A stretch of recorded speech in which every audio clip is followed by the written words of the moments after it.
Equipotential surfaces में हमने properties कर ली थी।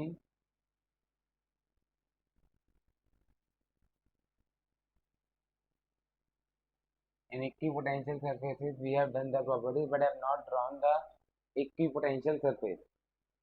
ठीक है, लेकिन इक्विपोटेंशियल सरफेस ड्रॉ नहीं करे थे बेटा। तो बेटा इक्विपोटेंशियल सरफेस हमारे देखो या तो पॉजिटिव चार्ज का आ सकता है नेगेटिव चार्ज का, इसका हमने ड्रॉ कर लिया था। इसके अलावा बेटा थर्ड आता है डाइपोल का, कि डाइपोल का इक्विपोटेंशियल सरफेस क्या होगा। तो इसके लिए बस आपको ये बात याद होनी चाहिए, E is equal to minus del V by del R था। इसका मतलब है अगर E लार्ज है तो डेल आर स्मॉल होगा, एंड अगर E स्मॉल है तो डेल आर लार्ज होगा। इससे मुझे यही तो पता चल रहा है कि E and del R are inversely proportional to each other. तो डाइपोल में क्या होता है, you have two charges positive and negative. Electric field line positive से निकलती है नेगेटिव के अंदर एंटर करती है।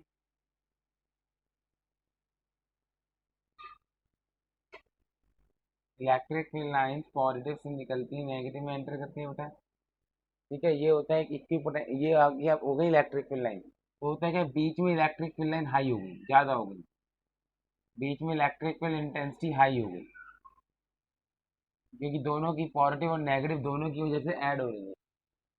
ठीक है, तो जहाँ पर इलेक्ट्रिक फील्ड इंटेंसिटी लार्ज होती है वहाँ डेल आर स्मॉल होता है। मतलब यहाँ पर क्या होगा, शेप ऐसी बनेगी लेकिन गैप इस तरफ कम रहेगा, इस तरफ ज्यादा रहेगा। ये अंतर दिखाई देना चाहिए कि इस तरफ ये जो सरफेस है ये पास पास है और इस तरफ सरफेस दूर दूर है। The basic logic is only this, जहाँ पर इलेक्ट्रिक फील्ड हाई होती है वहां पर डेल आर क्या होता है बेटा, small. On the other case, suppose both are the positive charge. अगर बेटा दोनों पॉजिटिव चार्ज होंगे तो इनकी इलेक्ट्रिक की लाइन आपस में क्या करेंगी, रिपेल। अगर दोनों ही पॉजिटिव चार्ज होंगे तो इनकी इलेक्ट्रिक फील्ड लाइन क्या करेंगी बेटा, रिपेल।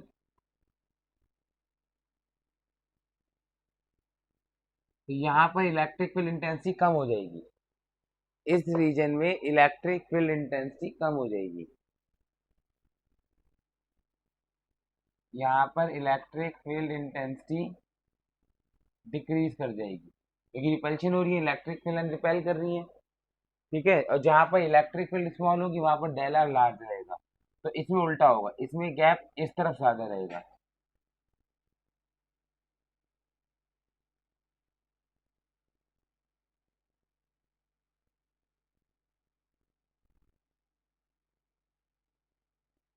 और ये कंबाइन होकर एक ही बन जाएंगे।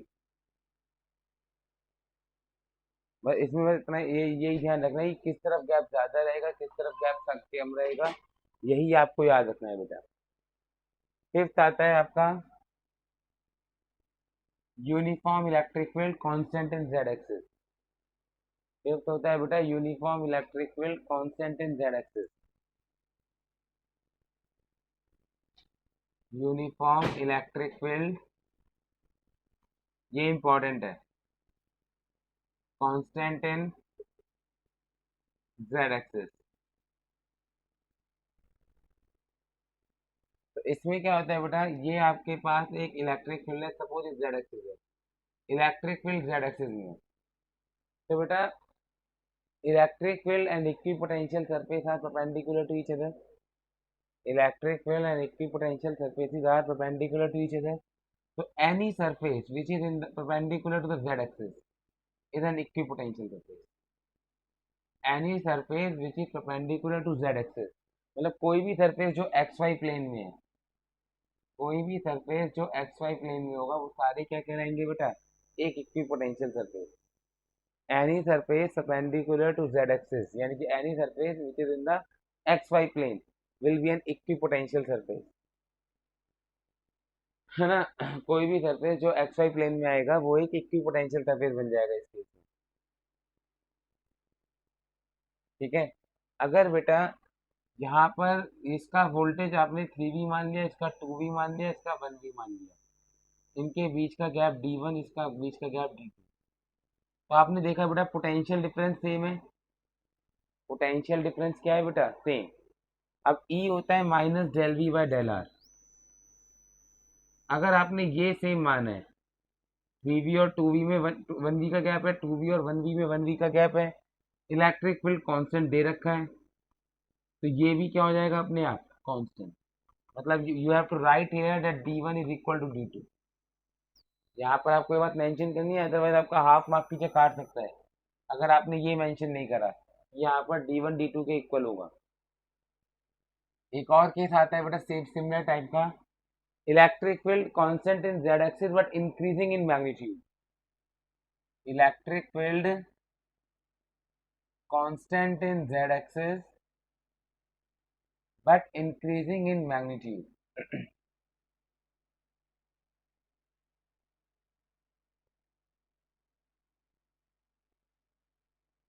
Electric field constant in z axis but increasing in magnitude.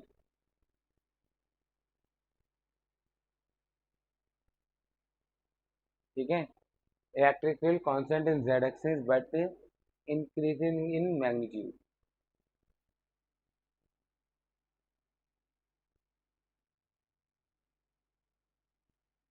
जैसे ये आपकी z एक्सिस है, तो बड़ा कांस्टेंट इन z एक्सिस है, तो इक्विपोटेंशियल सरफेस ऐसे ही बनेंगे एक्स वाई प्लेन में, सेम शेप आएगी। ये अगर 3v है, ये 2v है और ये 1v है, इनके बीच का गैप d1 है, इसका बीच का गैप d2 है। लेकिन यहाँ पर क्या लगेगा बेटा, ई होता है minus del V by del R. E कितना होता है minus del V by del R, लेकिन उसने कहा है increasing in magnitude, electric field increase कर रही है। इलेक्ट्रिक फील्ड अगर इंक्रीज करती है तो डेल आर क्या होता है डिक्रीज। अगर ई इंक्रीज करेगा तो डेल आर अपने आप क्या कर जाएगा डिक्रीज। तो you have to mention here that D two is less than D. ये दोनों क्वेश्चन आएंगे तो आपको डिस्टेंस वाली बात जरूर मेंशन करनी है। अगर इक्विपोटेंशियल सरफेस ये दोनों आते हैं then you must have to mention कि डिस्टेंस बराबर रहेगा या डिस्टेंस डिक्रीज करेगा। ठीक है, तो आपके पेपर में इक्विपोटेंशियल सरफेस ड्रॉ करने के लिए आ सकते हैं, किसी भी केस के आ सकते हैं, डाइपोल के आ सकते हैं, पॉजिटिव चार्ज के आ सकते हैं, यूनिफॉर्म इलेक्ट्रिक फील्ड के आ सकते हैं, constant electric field Z axis के आ सकते हैं। बेटा is it clear to all? Hello, yes. बेटा फिफ्थ पॉइंट में क्या था, यूनिफॉर्म इलेक्ट्रिक फील्ड है जो कांस्टेंट है जेड एक्सिस में। ठीक है, तो इलेक्ट्रिक फील्ड लाइन ऐसे जा रही थी जेड एक्सिस में, तो equipotensial surface are perpendicular to the x-axis. Oh, are perpendicular to the electric field lines. Equipotential surfaces are perpendicular to the electric field lines. तो बेटा यहाँ पर देखिए इलेक्ट्रिक फील्ड तो जेड एक्सिस में, तो इक्विपोटेंशियल सरफेस किस में होंगे एक्स वाई प्लेन में। कोई भी सरफेस जो एक्स वाई प्लेन में होगा it will act like a equipotential surface, it will act like a equipotential surface, कोई भी सरफेस अगर उसमें होगा। ठीक है, वही क्या बन जाएगा बेटा एक इक्विपोटेंशियल सरफेस बन जाएगा। ठीक है, अब सपोज इसका 3 वोल्ट है, इसका 2 वोल्ट है, इसका 1 वोल्ट है। अब ई होता है minus del V by del R. अगर इलेक्ट्रिक फील्ड कांस्टेंट है, डेल वी आपने सेम लिया है, तो डेल आर भी क्या हो जाएगा कांस्टेंट, मतलब d1 d2 के बराबर आएगा।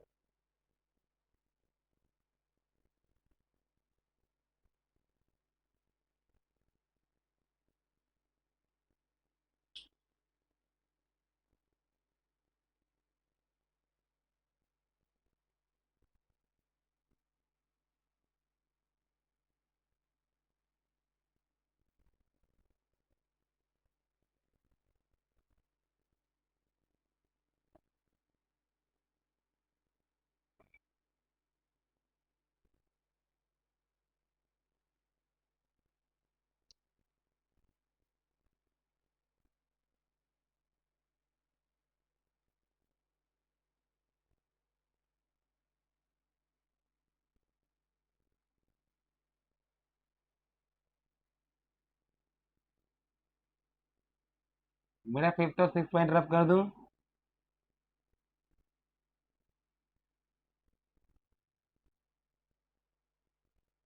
बेटा आपकी आवाज कट गई, यस सर या no sir?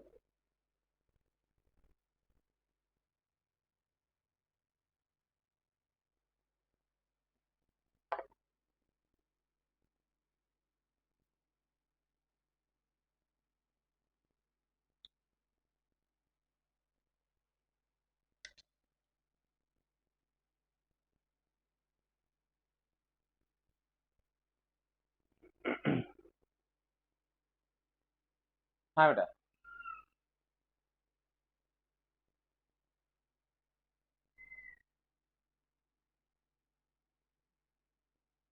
potential at a point inside, outside and on the sphere.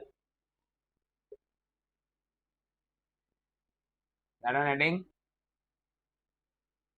potential at a point inside, outside and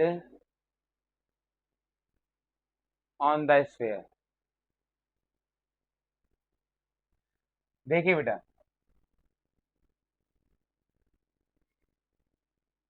अगर आपके पास ये एक स्फीयर है ऑफ रेडियस आर, ये आपने P1 पॉइंट मान लिया, एक आपके पास P2 पॉइंट है whose distance is less than radius, and एक आपके पास P3 पॉइंट है whose distance is greater than radius. You have 3 points P1, P2, P3. ठीक है, P1 का डिस्टेंस रेडियस के बराबर है, P2 का डिस्टेंस रेडियस से कम है, P3 का डिस्टेंस रेडियस से ज़्यादा है. ठीक है, तो बेटा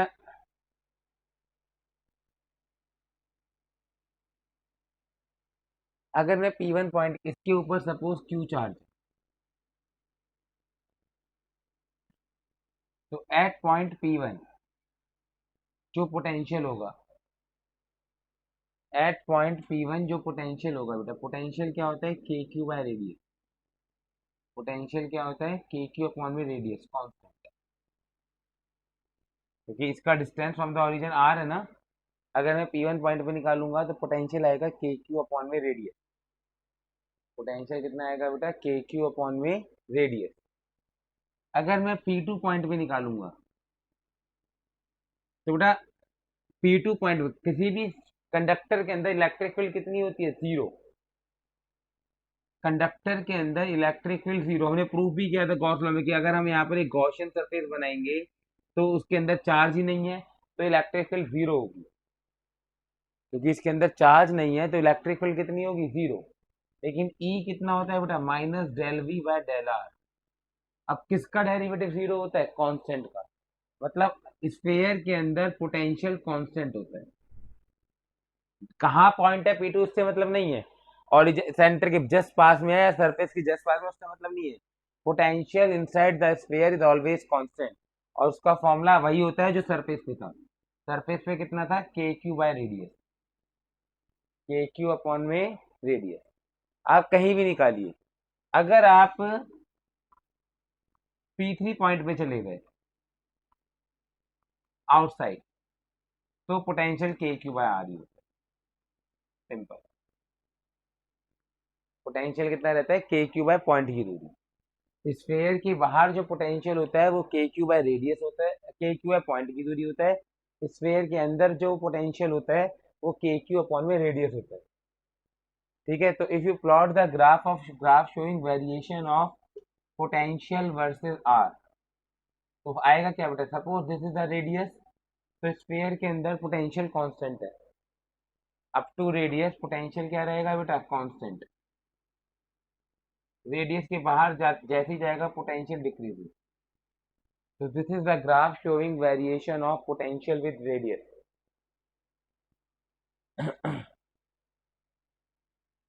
This is the graph showing variation of potential with distance r.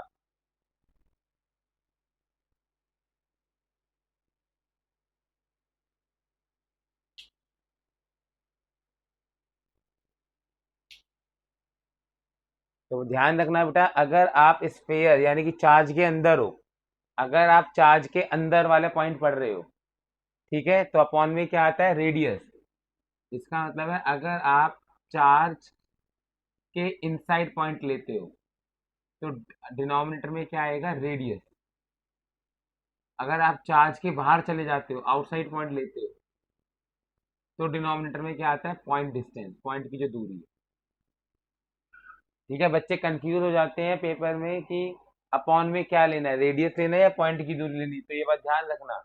अब इसके ऊपर क्वेश्चन कैसा आता है बेटा, should I rub it.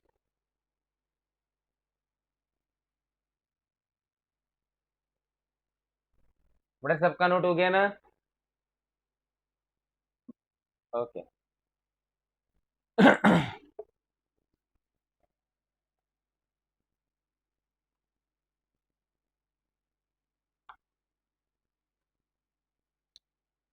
Suppose आपके पास दो कंसेंट्रिक स्फीयर है।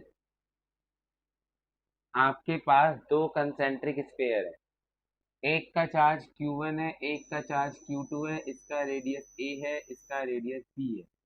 आपको A और B का सपोज पोटेंशियल निकालना है। ठीक है, तो बेटा ये सपोज फर्स्ट बॉडी है, ये सपोज सेकेंड बॉडी है। तो पोटेंशियल एट ए होगा फर्स्ट बॉडी की वजह से प्लस सेकेंड बॉडी की वजह से।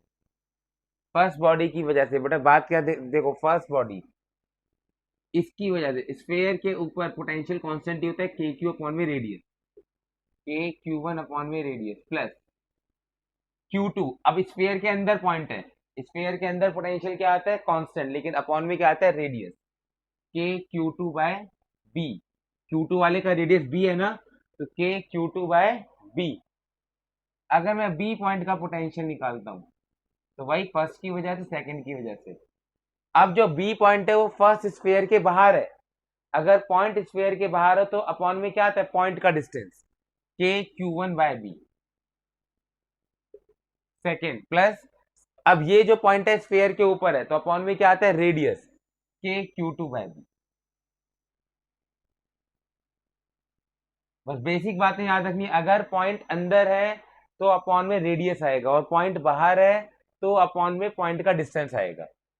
तो यहाँ पर देखो पहले की वजह से ए पर निकाला तो ऑन द स्फीयर, अपॉन में क्या आया radius, K Q one by ए। अब ये ए जो पॉइंट था ये सेकंड वाले के अंदर था तो अपॉन में रेडियस ही आना था, लेकिन सेकंड वाले का रेडियस है कितना B, K Q two by B. First वाले का फर्स्ट वाले के बी पॉइंट पर, बी पॉइंट बाहर है। अगर पॉइंट स्फीयर के बाहर होता है तो अपॉन में पॉइंट का डिस्टेंस आता है, तो के क्यू वन अपॉन में बी प्लस सेकंड की वजह से के क्यू टू अपॉन बी। ये ए और बी पॉइंट का पोटेंशियल हो जाएगा। क्वेश्चन था बेटा find potential at A and B.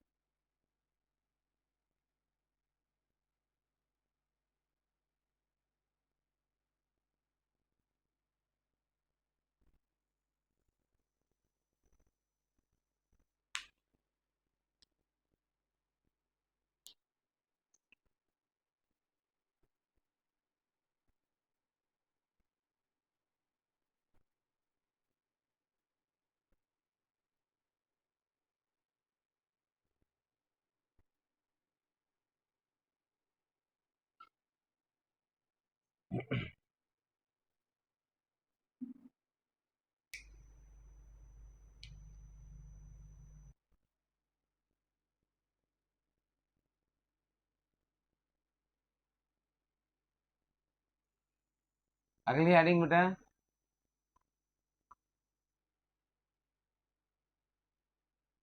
Concept of common potential. Concept of common potential. बेटा कॉमन पोटेंशियल का क्या मतलब है कि देखिए बेटा अगर आपके पास ये एक बॉडी थी, इसका चार्ज Q1 था, वोल्टेज V1 थी। ये आपके पास एक Q2 वोल्ट चार्ज था, ठीक है, और इसका वोल्टेज V2 था। अगर आप इन्हें टच कराएं या तार से जोड़, और टच कराएं या कनेक्टेड बाय वायर, अगर आप कोई भी दो बॉडी को टच कराओगे या एक वायर से जोड़ दोगे कनेक्टेड बाय वायर, तो होगा क्या बेटा, सपोज ये है, ये बॉडी थी और ये बॉडी थी, तो होगा क्या बेटा, एक बॉडी से कुछ चार्ज दूसरी बॉडी में चला जाएगा। एक बॉडी से पहले इस पे Q1 चार्ज था, इस पे Q2 चार्ज था, लेकिन अगर आप इन्हें टच कराओगे या एक वायर से जोड़ दोगे तो होगा क्या, एक कुछ चार्ज एक बॉडी से दूसरी बॉडी पे चला जाएगा, लेकिन कब तक जाएगा, this small q charge will flow until और unless the potential of both the surface will become same. अब दोनों का पोटेंशियल सेम हो जाएगा। Small q charge will flow, small q charge will flow until or unless potential of both surface become same, potential of both surface become same। Small Q charge तब तक flow करेगा जब तक दोनों surface का potential same ना हो जाए। Small Q charge will flow until or unless potential of both surface become same।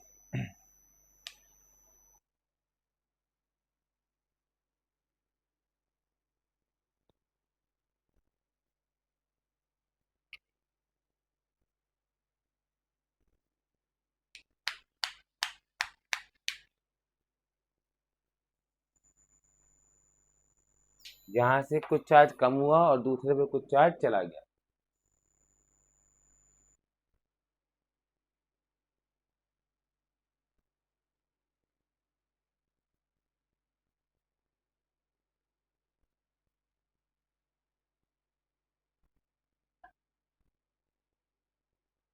हाँ बेटा, अब जैसे इसी को ये बैक एक्सल का क्वेश्चन हो गया। इसी कंसेप्ट पे अगर मैं आपको ये वाला क्वेश्चन कराता हूँ कॉमन पोटेंशियल पे, तो पहला था खाली find potential at B A and B. अब बैक एक्सरसाइज में क्वेश्चन क्या कर दिया बेटा, शुड आई रब द लोअर पार्ट, ये ठीक है। अब बैक एक्सरसाइज में बेटा क्वेश्चन क्या कर दिया,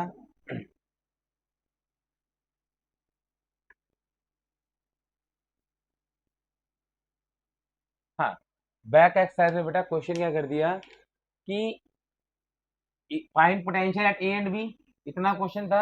इसके बाद क्या, if A and B are connected by wire, A and B are connected by wire, then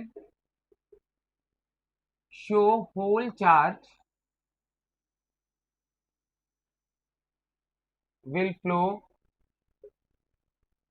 from 1 to 2। मतलब अगर आप इनको एक तार से जोड़ दोगे तो सारा का सारा चार्ज ए से बी चला जाए। क्यों, देखो सॉल्यूशन यहीं से शुरू होगा, वी ए निकाला वी बी निकाला, ठीक है। ये टर्म दोनों में सेम है, ये टर्म के क्यू टू बाई बी दोनों में सेम है, ये के क्यू वन भी सेम है। The only game changer is A and B. A और बी के पोटेंशियल में केवल ए और बी है, क्यू वन और क्यू टू के साइन से तो मतलब ही नहीं पड़ रहा। अब आप कुछ भी कर लो, ए हमेशा बी से छोटा रहेगा, स्फीयर का साइज थोड़ा बढ़ जाएगा, ए बी से छोटा है, दिस एम्प्लाई जिसका डिनोमिनेटर छोटा वो नंबर बड़ा होता है, यानी कि V A will always remain greater than B.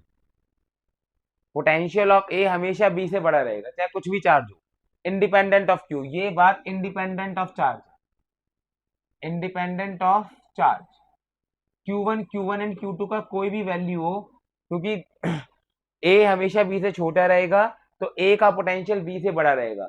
Charge always flow from high potential to low potential. आप जितना मर्जी चार्ज अंदर देते रहो वो अपने आप बाहर भागता रहेगा। Charge always flow from high potential to low potential, always flow from high potential to low potential, लेकिन कब, जब वायर से कनेक्ट हो या आपस में टच करें, ठीक है। तो पोटेंशियल सेम करने के चक्कर में सारा का सारा चार्ज ये बाहर देता रहेगा।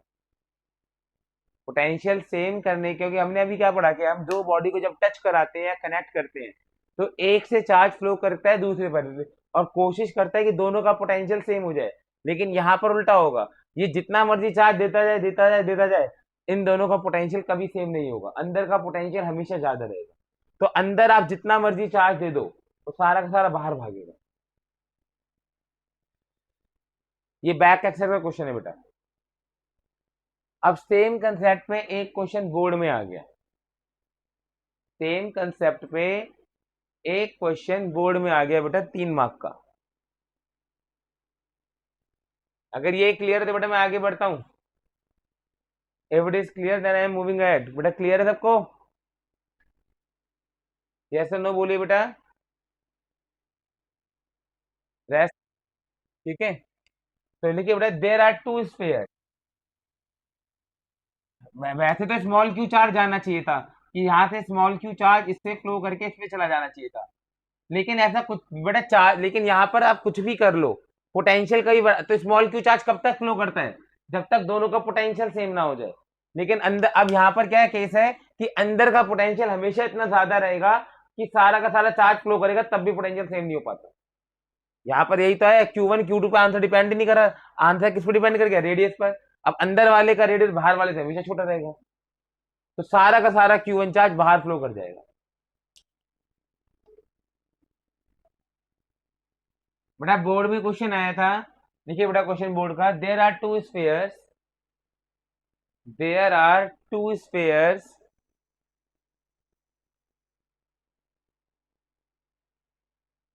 Of radius A and B, there are two sphere, concentric word नहीं है, ध्यान रखना, there are two sphere of radius A and B,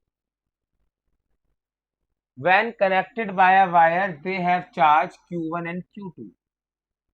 connection करने के बाद का चार्ज दे रखा है, ये पहले का चार्ज नहीं दे रखा। when connected by a wire have charge Q1 and Q2, find the ratio of the electric field at their surfaces, find the ratio of electric field at their surfaces in terms of their radius only, in terms of A and B only। ये board का question है, थोड़ा भावनाएं समझना कि आपके पास ये एक स्फीयर है जिसका चार्ज सपोज पहले Q1 मान लिया मैंने, ये दूसरा स्फीयर है जिसका चार्ज Q2 रहा होगा, A रेडियस B रेडियस। अगर आपने इसे कनेक्शन करोगे तो ऑब्वियसली एक से चार्ज दूसरे पे फ्लो करेगा, ये श्योर है, एक से कुछ चार्ज दूसरे पे फ्लो कर गया होगा, ठीक है। लेकिन ऐसा करने के बाद जो चार्ज है वो Q1 और Q2 दे रखा है, कैपिटल Q1 और कैपिटल Q2, यही दे रखा है ना बेटा, कि when connected by a wire then have charge capital Q1 and capital Q2। Flow करने के बाद का चार्ज आपको बता रखा है, फ्लो करने से पहले की कंडीशन आपको नहीं बता रखी, ठीक है। तो बेटा ये फर्स्ट पॉइंट, ये ए पॉइंट मान लो, ये बी पॉइंट मान लो। अब अगर आपने कनेक्ट कर दिया तो ये मस्ट हो गया कि पोटेंशियल दोनों का सेम हो जाए, जब भी ऐसे चार्ज फ्लो करता है तो पोटेंशियल सेम हो जाता है। इसका पोटेंशियल क्या होगा, के Q1 बाय ए, और इसका पोटेंशियल क्या होगा, के Q2 बाय बी। तो मेरे को चार्ज का रेशियो मिल गया कि Q1 बाय Q2 का value A upon B. Now in the question I have to find the ratio of electric field, यही तो क्वेश्चन है बेटा, मेरे को इलेक्ट्रिक फील्ड का रेशियो निकालना है। इलेक्ट्रिक फील्ड होता है K Q by are square, तो के Q1 बाय ए स्क्वायर इंटू के Q2 बाय बी स्क्वायर, के से के कट गया, it will become Q1 upon Q2 B into में B square upon A square. लेकिन उसने कहा था कि ratio in terms of radius आनी चाहिए खाली, यहाँ तो Q1 और Q2 भी आ गया, तो इक्वेशन 1 से Q1 और Q2 की वैल्यू पुट कर दो, फ्रॉम इक्वेशन 1। तो बेटा ई ए बाय ई बी कितना आ जाएगा, Q1 बाय Q2 किसके बराबर आएगा, ए बाय बी, तो आंसर आ जाएगा B upon A. Electric field at A upon में इलेक्ट्रिक फील्ड एट बी कितना आ जाएगा बेटा, B upon A.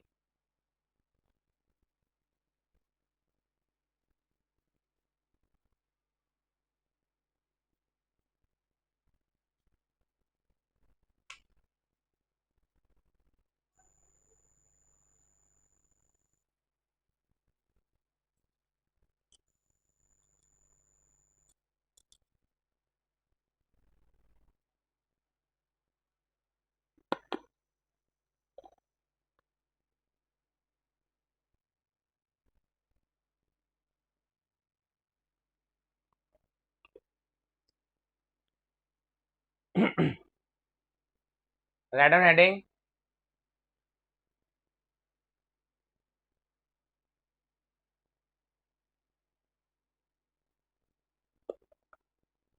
system of charges in external electric field।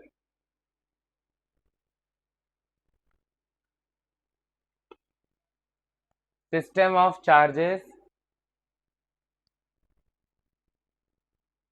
in external electric field।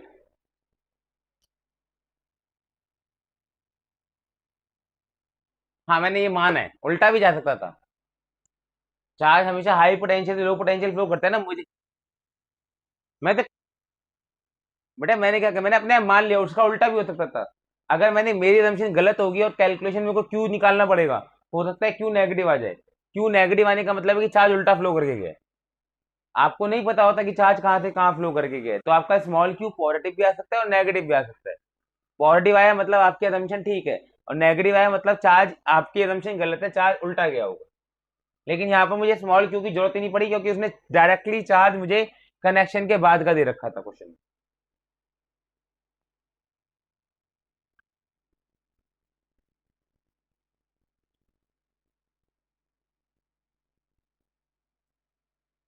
System of charges in external electric field.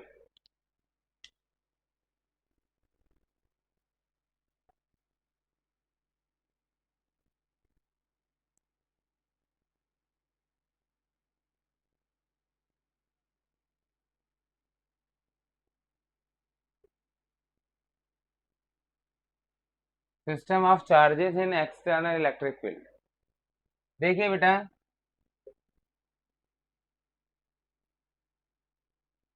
ये आपका एक Q1 charge है, ये आपका एक Q2 चार्ज है। एक पहले वाले का पोजीशन वेक्टर R1 है, दूसरे वाले का पोजीशन वेक्टर R2 है। पहले वाले का पोजीशन वेक्टर R1 है, दूसरे वाले का पोजीशन वेक्टर R2 है, and both are place R distance apart. Both are place R distance apart. ठीक है, पहले वाले का पोजीशन वेक्टर R1 है, दूसरे वाले का पोजीशन वेक्टर R2 है, both are place R distance apart. ठीक है, तो आपको पता है इन दोनों के बीच का पोटेंशियल एनर्जी कितना होगा, के Q1 Q2 बाय आर। ठीक है, इन दोनों के बीच का जो पोटेंशियल एनर्जी होगा वो होगा बेटा के Q1 Q2 बाय आर। ठीक है, तो इसमें नया क्या था, इसमें नया क्या है, इन एक्सटर्नल फील्ड। ये तो कोई फील्ड हो या ना हो, ये पोटेंशियल एनर्जी दोनों चार्ज के बीच में रहेगी रहेगी। लेकिन अगर एक्सटर्नल फील्ड भी आ गई तो क्या होगा बेटा, एक्सटर्नल इलेक्ट्रिक फील्ड में यहाँ पर पोटेंशियल क्रिएट हो जाएगा। V1 is the potential at point A due to electric field. Potential at point A due to electric field, and V2 is the potential at point B due to electric field. V1 is the potential at point A due to electric field, and V2 is the potential at point B due to electric field. V1 A का potential है electric field की वजह से, और V2 B का potential है। तो potential energy का एक और फॉर्मूला होता है चार्ज इनटू वोल्टेज। तो यहां पर एक्स्ट्रा पोटेंशियल एनर्जी आ जाएगी, Q1 V1 plus Q2 V2। Extra potential energy, अगर यही दोनों सिस्टम होते तो पोटेंशियल एनर्जी के Q1 Q2 बाय आर होता। लेकिन इलेक्ट्रिक फील्ड जहां होती है वहां पोटेंशियल भी हो सकता है। तो यहाँ पर जो पोटेंशियल है V1 मान लिया, यहाँ पर जो पोटेंशियल था वो V2 मान लिया। पोटेंशियल जो है V1 और V2 मान लिए। तो बेटा पोटेंशियल एनर्जी और पोटेंशियल में रिलेशन क्या होता है, QV। तो यहाँ पर हो जाएगा Q1 V1 plus Q2 V2। ये बेटा potential energy due to external field है।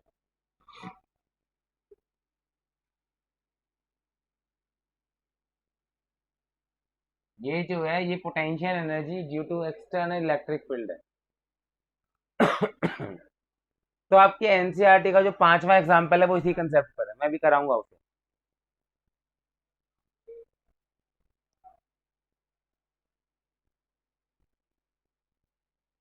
अगली एनसीईआरटी में हेडिंग है potential energy of dipole in external electric.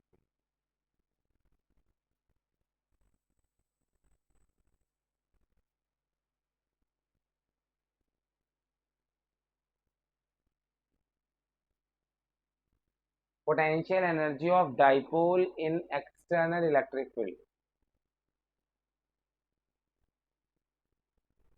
बेटा डाइपोल में क्या, ये रब कर दो बेटा, इसमें चेंजेस करने हैं मुझे। तो बेटा डाइपोल में क्या होगा, एक चार्ज प्लस क्यू हो जाएगा और एक चार्ज माइनस क्यू हो जाएगा बस। दैट्स द ओनली डिफरेंस, और डिस्टेंस को 2 ही ले लेंगे। डाइपोल में इतना ही तो चेंजेस आएगा, तो पोटेंशियल एनर्जी क्या हो जाएगी,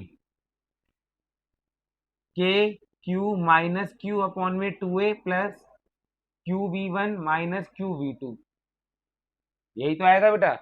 ये क्या है बेटा, potential energy of dipole due to electric field.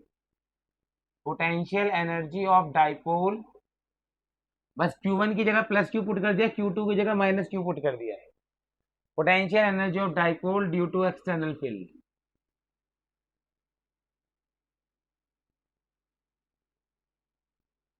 लेकिन इसका फॉर्मूला हमने पिछले चैप्टर में निकाला था, टॉर्क और पोटेंशियल एनर्जी ऑफ डाइपोल। तो डाइपोल का पोटेंशियल जाता है माइनस पी कॉस थीटा, तो ये हो जाएगा बेटा पोटेंशियल एनर्जी हो जाएगा माइनस के क्यू स्क्वायर बाय 2a, तो रहेगा ही रहेगा। इसका फॉर्मूला कि potential energy of dipole in external electric field हमने पिछले चैप्टर में निकाला था, माइनस पी कॉस थीटा होता है। तो दैट्स द आंसर।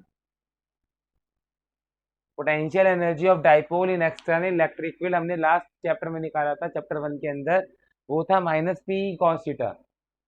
तो इसका आंसर हो जाएगा u इजिकल टू माइनस के Q square by 2a plus minus P cos theta.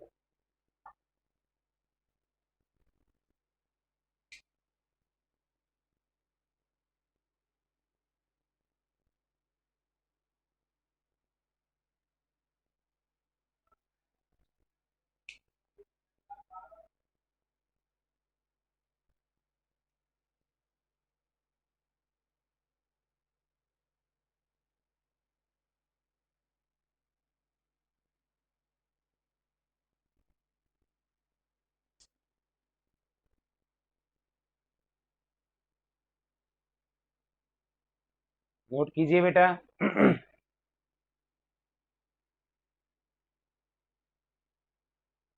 थोड़ा चैप्टर फिनिश हो गया, अब हम कुछ न्यूमेरिकल कर लेते हैं, एक दो क्वेश्चन और कर लेते हैं। एक तो इसी का कंसेप्ट का एनसीईआरटी में एग्जांपल है, वो इंपॉर्टेंट है, पेपर में आ सकता है।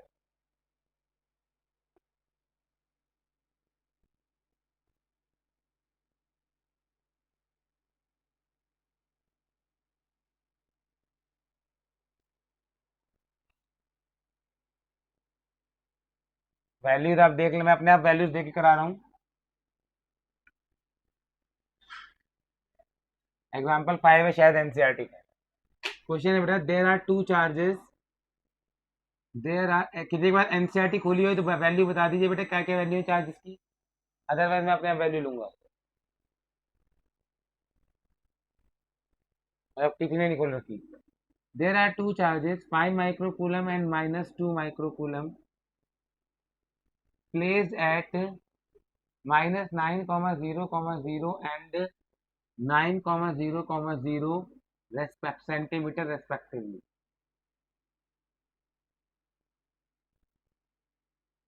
First part, find potential energy of system.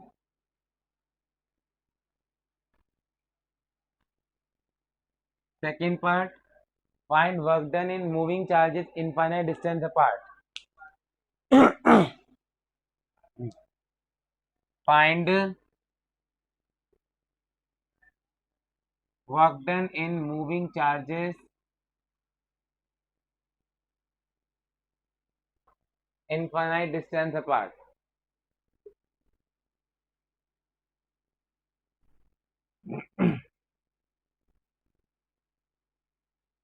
Work done in moving charges infinite distance apart. Third, find work done in moving charges infinite distance apart. Third, find potential energy in external field. E is equal to A by R square, where A is equal to 200 की value कुछ दे रखी होगी।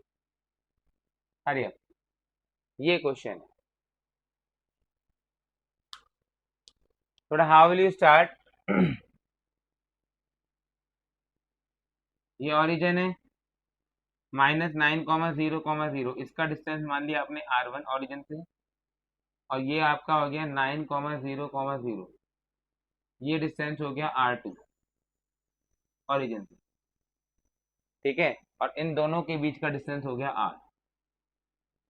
इन दोनों के बीच का distance कितना मान लिया आपने आर। तो फर्स्ट पॉइंट का यहाँ पर जो चार्ज रखा है बेटा वो 5 माइक्रो कूलम का है, और जो वहाँ दूसरे पॉइंट पे चार्ज रखा है वो -2 माइक्रो कूलम का है। तो पोटेंशियल एनर्जी होती है K Q1 Q2/R, simple. 9 × 10⁻⁹ Q1 is 5 micro, 5 × 10⁻⁻6 Q2 is -2 micro, -2 × 10⁻⁻6 upon में आर। आर कितना है बेटा 18 सेंटीमीटर। दोनों के बीच का डिस्टेंस 18 हो गया ना। 18 × 10⁻⁻2, दिस मच जूल। ये आपका पोटेंशियल एनर्जी आ गया।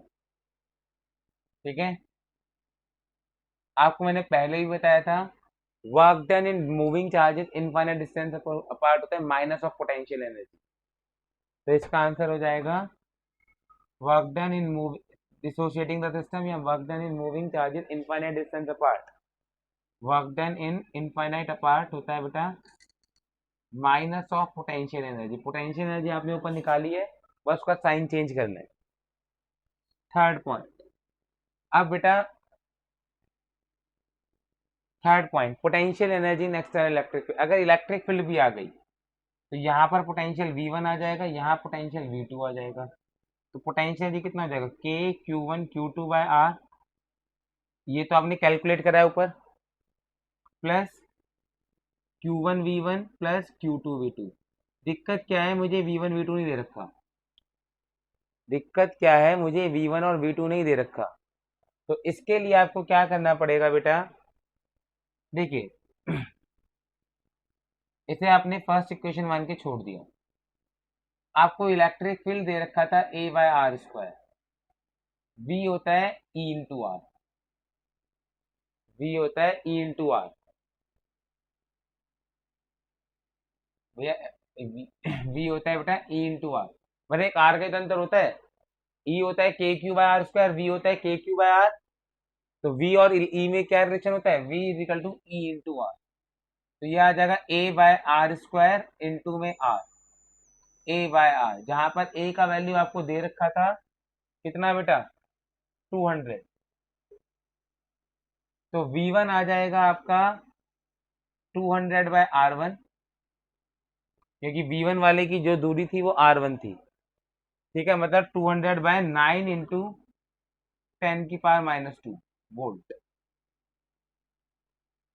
V2 आ जाएगा बेटा सेम, V2 में भी R जो डिस्टेंस है वो R2 है, ये भी आ जाएगा 200/9 इंटू 10⁻⁻2। अब आप पुट इन वन, इन सारी वैल्यूज को वन में पुट कर दीजिए। अगर आप सारी वैल्यूज को वन में पुट कर देंगे बेटा, तो जो पोटेंशियल एनर्जी है वो कितना आ जाएगा, K का value 9 into 10⁻⁹, Q1 is 5 into 10⁻⁻6, Q2 is -2 into 10⁻⁻6 upon में R is 18 into 10⁻⁻2, plus Q1 is 5 into 10⁻⁻6 into में V1 is 200/9 into 10⁻⁻2। Q1 is 5 into 10⁻⁻6, V1 is 200/9 into 10⁻⁻2, plus Q2 is -2 into 10⁻⁻6 into V2 is 200/9 into 10⁻⁻2. This is the answer of that question, and it's a very important question. This is a very important question, can be asked in your exam. ठीक है, values कुछ और हो सकती हैं, but it's a very important question.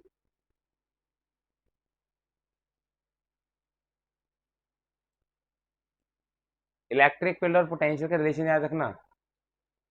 Electric field और potential difference का relation होता है E = -del V/del R, और E और V का रिलेशन होता है E = V/R, ओ V/R।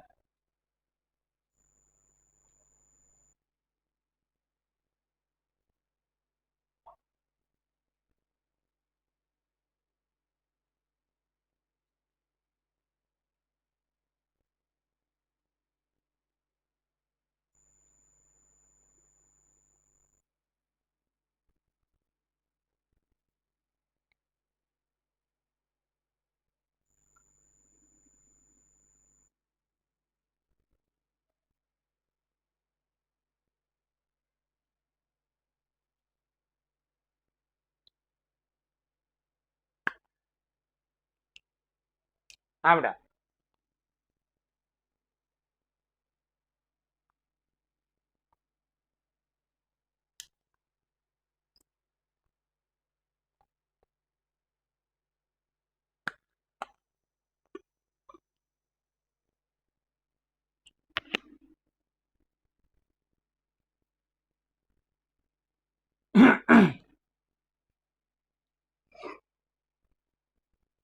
एक छोटा सा हेडिंग डालिए बेटा, dielectric and polarisation.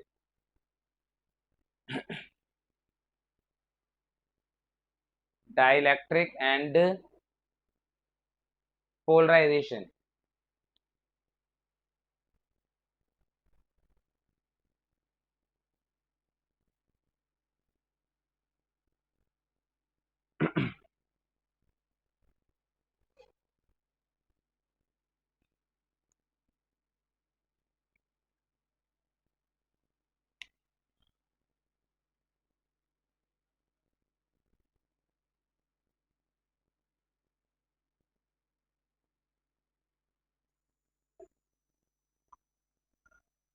Dielectric and polarisation.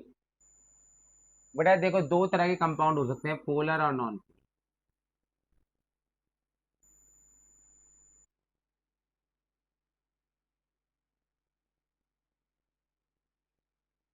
Polar का मतलब समझिए आप, आपका HCl गैस, तो उसमें क्या है बेटा, H पॉजिटिव Cl नेगेटिव होगा, लेकिन वो कैसे भी हो सकता है पॉजिटिव और नेगेटिव। पहला मॉलिक्यूल ऐसा पड़ा है, दूसरा ऐसा पड़ा है, कैसे भी, they can be aligned anywhere, they can be aligned anywhere in any direction, आपके कंट्रोल में कुछ नहीं है, ठीक है। और नॉन पोलर का मतलब है चार्ज अलग अलग है नहीं, चार्ज इकट्ठा है, पॉजिटिव नेगेटिव इकट्ठा चार्ज है, नेट चार्ज जीरो है।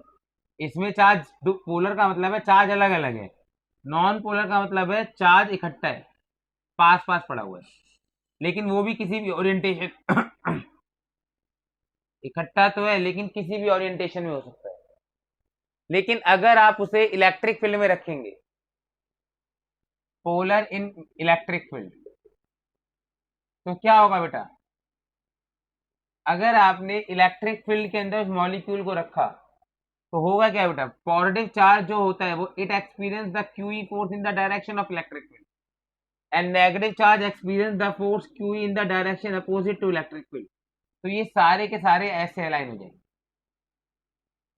ये सारे के सारे ऐसे अलाइन हो जाएंगे। पॉजिटिव चार्ज इलेक्ट्रिक फील्ड की डायरेक्शन में मूव करेगा, नेगेटिव चार्ज इलेक्ट्रिक फील्ड के अपोजिट।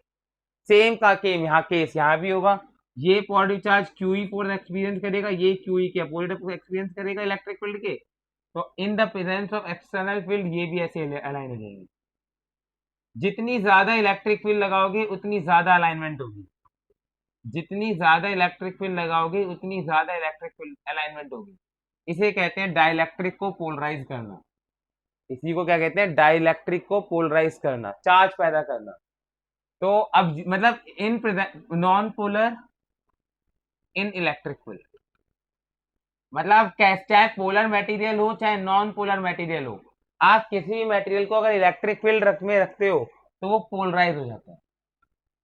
दोनों ही केस में जो मटेरियल है वो कैसा हो जाता है बेटा, पोलराइज। तो ये P अगर मैं पोलराइजेशन मान लेता हूं, अगर मैं P को पोलराइजेशन मान लेता हूं, तो बेटा ये जो पोलराइजेशन है ये डिपेंड करती है इलेक्ट्रिक फील्ड पर, और यहाँ पर एक कांस्टेंट आएगा XEE। XE को कहते हैं बेटा इलेक्ट्रिक ससेप्टिबिलिटी, इलेक्ट्रिक ससेप्टिबिलिटी। तो पेपर में बस इसकी डेफिनेशन आ जाती है कभी कभी, रेयर केस में, what is electric susceptibility. Polarisation चाहे मैट्रिक कैसा ही मटेरियल डिपेंड करता है इलेक्ट्रिक फील्ड पर, किस पे डिपेंड करता है बेटा, इलेक्ट्रिक फील्ड पर। तो यहाँ पर एक कांस्टेंट आया था, एक्स सब्सक्रिप्ट में ई लिख लेते हैं कैपिटल XEE, तो यहाँ पर इसको कहते हैं इलेक्ट्रिक ससेप्टिबिलिटी। तो इसकी डेफिनेशन क्या होगी, polarisation per unit electric field. इसकी डेफिनेशन क्या होगी, polarisation in material per unit electric field, per unit electric field. जितनी ज्यादा इलेक्ट्रिक फील्ड लगाओगे उतना ज्यादा कोई भी कंपाउंड पोलर हो जाता है। Polarisation per unit electric field,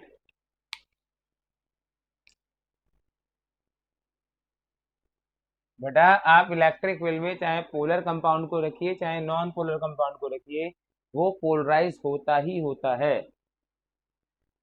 उसमें इलेक्ट्रिक, क्योंकि जो पॉजिटिव चार्ज है वो उस पर Q E force in the direction of electric field लगती है, नेगेटिव चार्ज में in opposite direction of electric field लगती है। तो उस पोलराइजेशन की, इस इलेक्ट्रिक फील्ड की वजह से दोनों तरह के मटेरियल के अंदर पोलराइजेशन आता है। और पोलराइजेशन किसके बराबर होता है बेटा? इलेक्ट्रिक फील्ड पर डिपेंड करता है। तो बेटा इसके ऊपर कभी कोई न्यूमेरिकल नहीं आने वाला, इस फॉर्मूले पर कोई भी न्यूमेरिकल नहीं आएगा, केवल फॉर्मूला पूछेगा भी ये इलेक्ट्रिक ससेप्टिबिलिटी की डेफिनेशन क्या होती है, इसके अलावा इसमें से कुछ नहीं पूछने वाला। लेट्स डू लास्ट न्यूमेरिकल, उसके बाद हम क्लास बंद कर देंगे। इतना ही आपका पेपर में आ रहा है, ठीक है? जितने क्वेश्चन एग्जाम्पल कराए हैं बेटा सब करने हैं, ठीक है? एक एग्जाम्पल और कर लेते हैं फटाफट से। ये नोट हो गया बेटा सबका?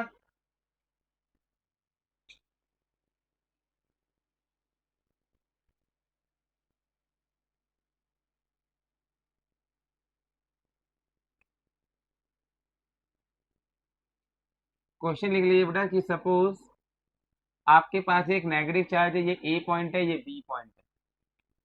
पहला point, V A minus V B का साइन क्या होगा? दूसरा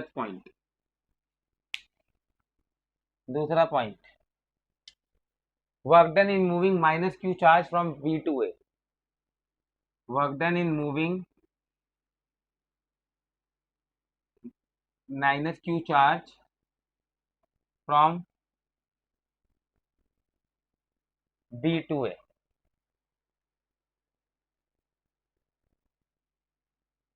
third, work done by field in moving plus Q charge from A to B.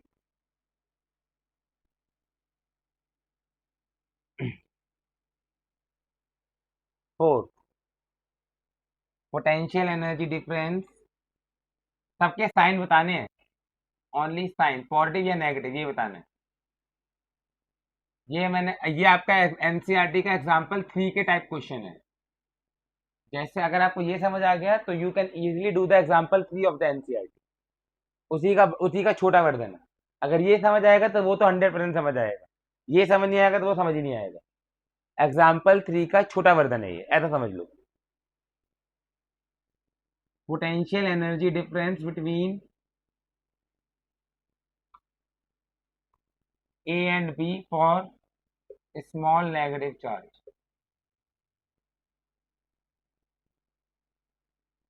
इसका साइन बताना है,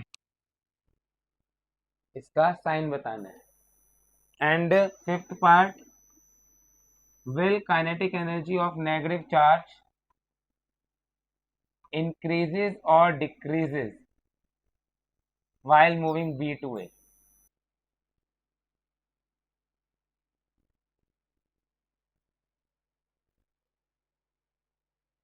देखो बेटा एक करके निकालते हैं, साइन पता लगाना ज्यादा मुश्किल काम नहीं है।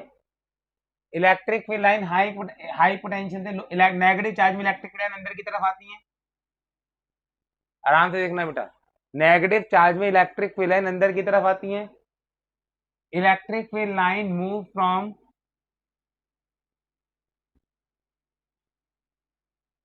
High potential to low potential, तो यानी कि वी बी ए से बड़ा है, तो V A minus V B obviously negative आएगा। छोटे में से बड़े को माइनस करोगे तो आंसर नेगेटिव आएगा। वर्क डन क्या होता है बेटा? ये जो वर्क डन होता है, सिंपल जो वर्क डन होता है, जो सिंपल वर्क डन पूछा होता है वो क्या होता है? Work done by us. वो होता है वर्क डन बाय अस, मतलब work done by external agency. Work done by, simple अगर वर्क डन पूछा है तो वर्क डन बाय अस मतलब work done by external agency होता है। और इसका फॉर्मूला हमने पढ़ा था, फाइनल पोटेंशियल एनर्जी माइनस में इनिशियल पोटेंशियल एनर्जी, बी से ए, यानी कि U A minus U B.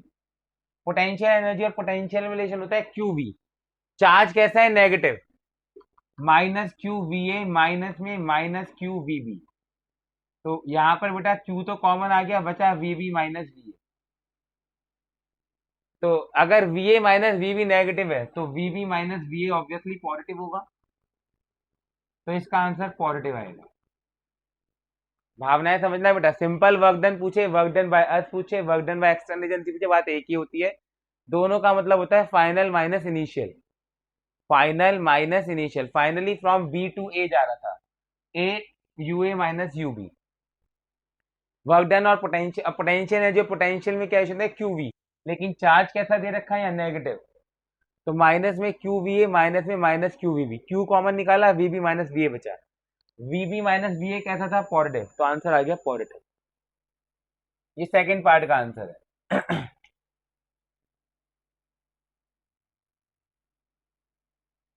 अगली में पूछा है वर्क डन बाय फील्ड। बेटा वर्क डन बाय फील्ड हमारे वर्क डन का उल्टा होता है, हमारा जो वर्क डन होता है उसका उल्टा होता है। थर्ड में उसने क्या पूछा बेटा, वर्क डन बाय फील्ड, तो बेटा वर्क डन बाय फील्ड होता है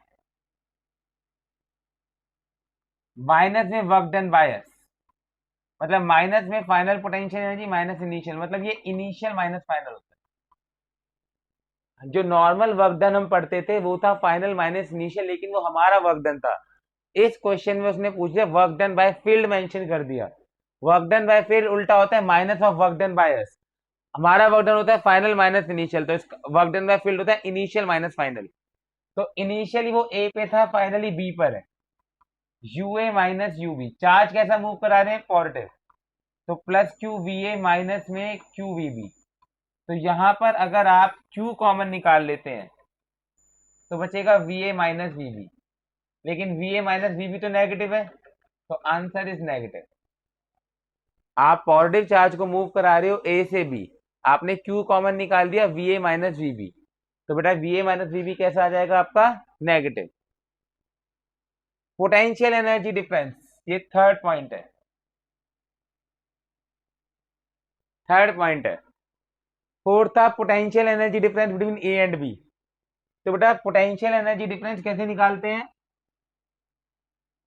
ए माइनस बी करना है या बी माइनस ए करना है, ये क्वेश्चन बस इसलिए दिया गया है। तो बेटा अगर आपसे पोटेंशियल जो पहला, अगर पोटेंशियल एनर्जी डिफरेंस पूछते हैं ना तो हमेशा पहले वाला माइनस बाद वाला करते हैं। हम पोटेंशियल एनर्जी डिफरेंस निकालना हो तो हमेशा पहले वाला पहले लिखना है, मतलब आपको अगर डेल्टा यू निकालना है तो U A minus U B निकलेगा, U B minus U A मत निकालना। पोटेंशियल एनर्जी डिफरेंस में हमेशा जो पॉइंट पहले लिखा होता है वो पहले लिखना होता है, U A minus U B. तो वही होगा बेटा, बाकी साइन तो वही, नेगेटिव चार्ज है, minus Q V A minus में माइनस क्यू वी बी। आपने बेटा क्यू कॉमन निकाल दिया, V B minus V A, again V B minus V A कैसा था आपका पॉजिटिव। फिफ्थ, फिफ्थ पार्ट था बेटा कि काइनेटिक एनर्जी, अगर एक नेगेटिव चार्ज इस तरफ मूव कर रहा है, ठीक है, तो उसकी काइनेटिक एनर्जी बढ़ेगी या घटेगी, तो ऑब्वियसली यही से रिपेल करेगा, नेगेटिव नेगेटिव रिपेल करेंगे, स्पीड डिक्रीज करेगी, negative and negative charge will repel, repel करेंगे, स्पीड डिक्रीज करेगी, सो काइनेटिक एनर्जी भी डिक्रीज करेगी। तो बेटा अगर आपको ये समझ आ गया देन यू कैन इजीली